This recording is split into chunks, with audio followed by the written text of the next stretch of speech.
Hi.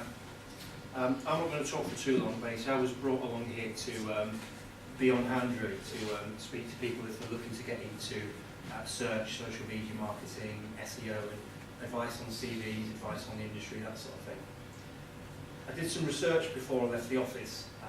4 years ago, out of all IT jobs that were on job boards, only 3% of those had anything to do with SEO in them, and now that number is actually just over 10. This encompasses all IT jobs, from sort of server technicians, SAP professionals, developers, and all that sort of thing. So SEO really is becoming very, very important. In the Manchester at the moment, there are over 90 jobs live that contain the term SEO, with that search consultant. There's about 15 more senior ones, head of SEO, head of e-commerce, head of digital, and more senior roles. That information was pulled from jobserve.com, job sites, IT jobs watch, and various other places. I'll send all this out on an email or a blog as well. In terms of salary-wise, SEO consultants with about 2 years experience, 2 to 3, you're looking around about 25,000. Slightly more than that if you've got more experience and into the better consultants. If you then go up to more of an SEO manager's type role, you'll be looking at between about 30,000 to 40,000. Head of SEO about 50 to 60. So you earn a lot more money working for people like these guys here, Simon or Richard, because they're agencies. You'll be running multiple accounts. You can have calls from clients any time of the day or night. My wife used to be an SEO account manager actually for Richard's company, and always checking the BlackBerry at night and that sort of thing. Whereas if you're working for an end client, you don't have the support of a massive team around you, the knowledge and that sort of thing. So you tend to get paid slightly less. In terms of the skills, I've pulled up a list of sort of skills and experiences that we get asked for when our clients come to us looking for people with experience.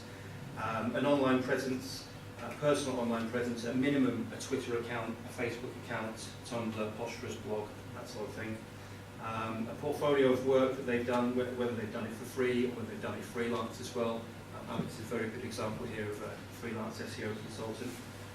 Knowledge of HTML, knowledge of CMSs like Drupal or WordPress is very important. Knowledge of Google Analytics and web trends. Understanding of server software and the technical elements of websites as well is very important. Not actually getting involved in the nuts and bolts, but important to know actually how they work. The ability to talk non-technical, to actually sell to board members. If you're going on client pitches, particularly for agencies, board members may not know what Twitter is or may not know what social media is. It's the ability to get across to them exactly what it is. Knowledge of white, grey and black hat techniques and what techniques fall into which areas. Knowledge and experience of PPC is obviously very important. SEO link building, creating and monitoring and improving Google AdWords campaigns.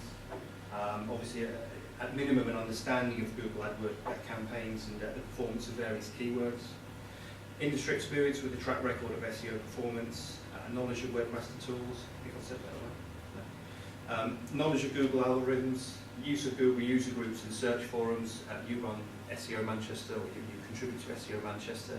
There's Social Media Cafe and various other groups as well.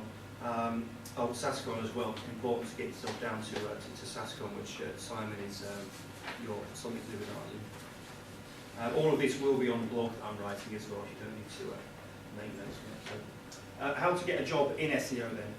Best thing I've found to do is have a strong social media presence. There's nothing worse than someone for applying for a job as a social media manager and you go and look them up on Twitter and they've got 3 connections and they don't post anything on it.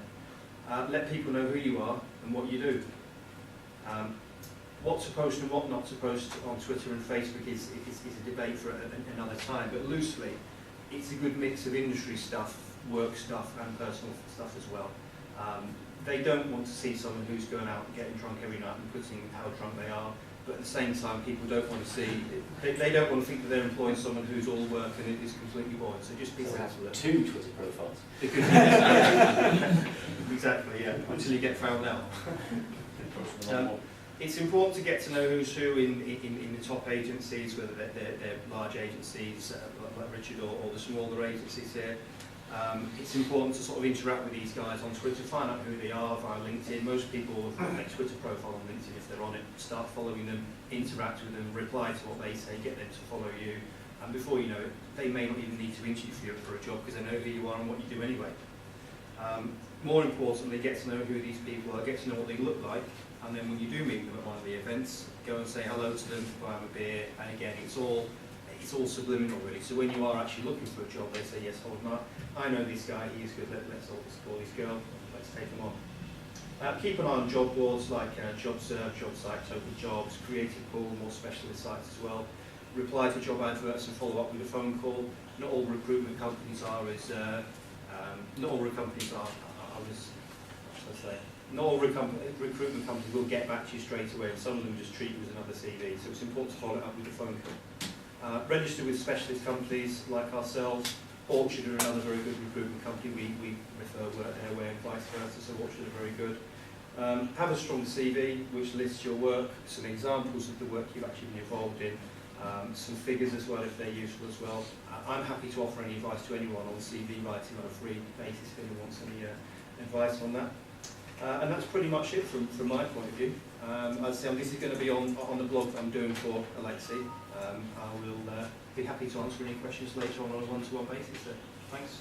Okay. Thanks.